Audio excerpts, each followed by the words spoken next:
અત્યારે હું આવ્યો છું ઉંબેર ગામમાં, જે તલંગપુર છે, આજુબાજુના 4 થી 5 ગામડાઓ છે. એ ગામડાઓની વચ્ચે અત્યારે ડમ્પિંગ સ્ટેશન અહીંયા બનાવવામાં આવી રહ્યું છે. સુરત મહાનગરપાલિકા દ્વારા ખજોદમાં જે ડમ્પિંગ સ્ટેશન હતું એ ત્યાંથી શિફ્ટિંગ કરી અને અહીંયા લાવવાના છીએ. આ વિસ્તાર CRZ વિસ્તાર છે. અહીંયા 10 ફૂટ જેટલું 15 ફૂટ જેટલું પાણી ભરાય છે. હાઈ ટાઈડ વિસ્તાર છે. અને જે છે જ્યાં એ લાવવા માંગે છે એ વરસાદી પાણીનો પ્રવાહ એથી પ્રસાર થાય છે.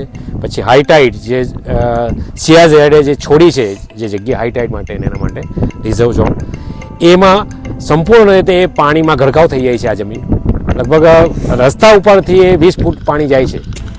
એટલે તમે 4 થી 5 ગામડાઓ છે, એમાં મત્સ્ય ઉદ્યોગ છે અને પશુપાલન ઉદ્યોગ છે, ખેતીવાડી છે, એ તમામ વસ્તુ પર અસર કરતી હોય, પરંતુ સુરત મહાનગરપાલિકાના અધિકારીઓએ, શાસકોએ કોઈ વસ્તુનું ધ્યાન રાખ્યું નથી. ને હું એવું માનું છું પોતાની દબંગગીરીથી આ ઊભું કરવામાં આવ્યું છે. લોકોના આરોગ્યની પણ ચિંતા કરી નથી.